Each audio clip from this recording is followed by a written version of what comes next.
All right, so talking about these U.S. General Infantry bandoliers, these are great. They're cheap. They're wonderful for sustainment. Even in a pinch, you could just run defensive kit with them. You can leave it in your bedroom or wherever your quick reaction type of equipment and loadout is. The problem with these is they are designed for aluminum or USGI magazines. So I ordered these from VentureSurplus. They're like $5 each. I think this is ACU pattern. Multicam is a little more expensive. You can get them used or defective. And they're just, I mean, for $5, if you make anything out of nylon, I make some other stuff out of nylon. You can check out some of my other videos.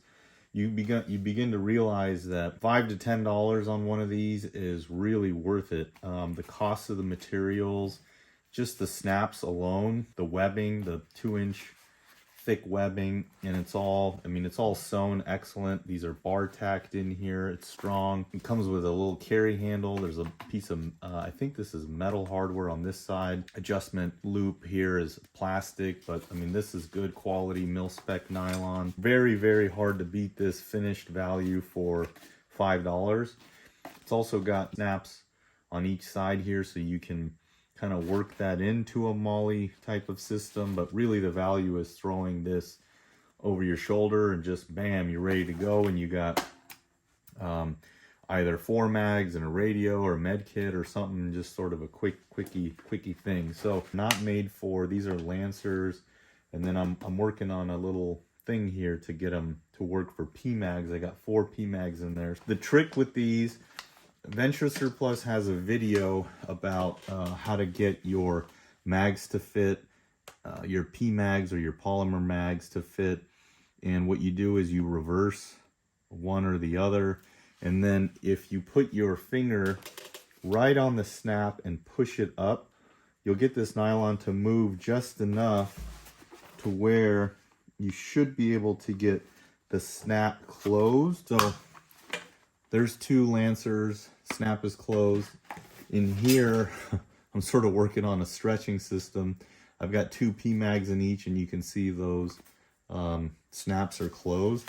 So that will work as a storage option, but it's kind of wonky to have one up and down. On this side, I've got 2 7.62 by 51 M118 Pmags.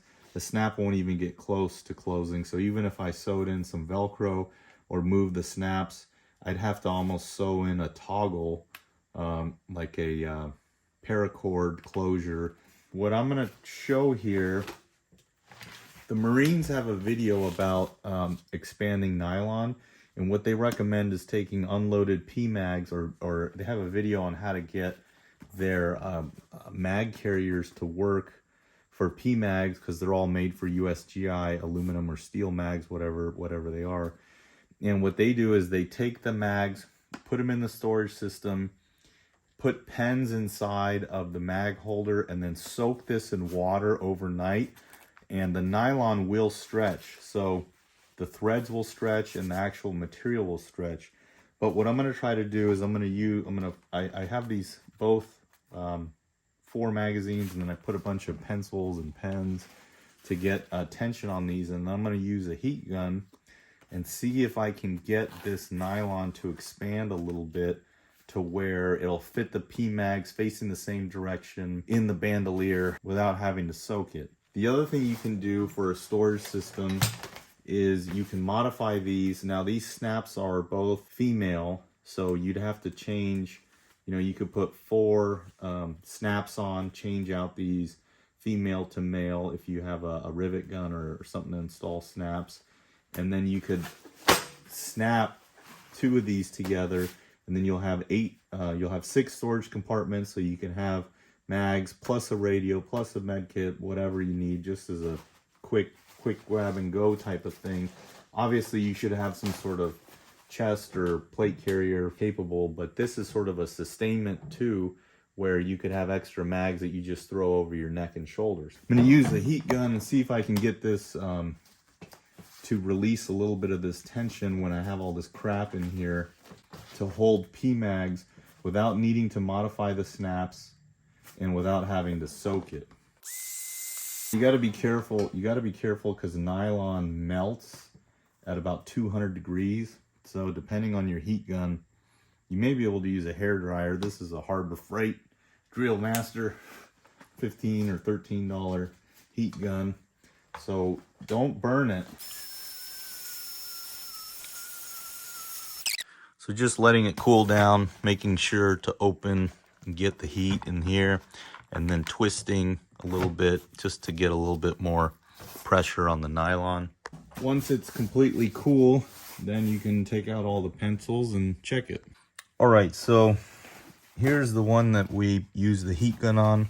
You may be able to tell almost right away that there's a little extra material now side to side. And here's one that we didn't use the heat on. So the first one, these two MFT mags, it's difficult, but I can get, by pushing this tab or pushing this snap up, I can get it to close. Moving to the next one, these are Pmags. It would be impossible for me to close this tab. And then moving to the last one, again, it would be impossible for me to close this snap on these Lancer mags. Depending on how it's sewn from the factory, you may be able to struggle and get 2 or 4. Now, the other thing about these is, as you use them, they should loosen up a little bit, but you can see how tight this pocket was from the manufacturer.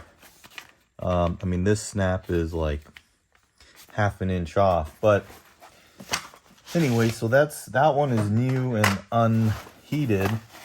So now moving to the one that we heated up, Pmags, Lancers, and then these MFTs have a slightly smaller radius to the cover, the bottom cover. So we've got all 6 in here. And the snap is like, I don't even have to push it with my finger, that one. You can see how much less effort that takes. So, I mean, you can just throw this around your neck. Good to go. Pop it open. Mag comes out. Mag comes out. Doesn't bring the second one with it. And then you have sustainment, 180 rounds, or 4 mags and a radio or a med kit. So that's a handy little trick. You don't have to soak it all night. Now, the other thing I'd recommend is taking your 6 mags and just leaving them in here, and it should loosen it up even a little bit more. Make sure you get the heat in here on the webbing, on the back, all the sides, and then hold it open and get your heat too into the middles. And then also, you know, you can kind of tell where there's tension, but a lot of it is the top webbing because of where they place the snap. So this is just one solution. Again, you can get a rivet gun, put your own snaps in. You can get a toggle if you got a sewing machine or hand sew. You can use paracord, just get 2 points to attach the paracord. Try the heat gun if you got some of these. If you don't got some of these, I'll put a link to VentureSurplus and get you, you know, like 4 of them. I think if you order $80 from Venture, they give you free shipping, and they also have a coupon code for joining their mailing list. Thank you, everybody, for watching. Remember, you guys get to pick the content that you want to promote and see. Please subscribe to the channel.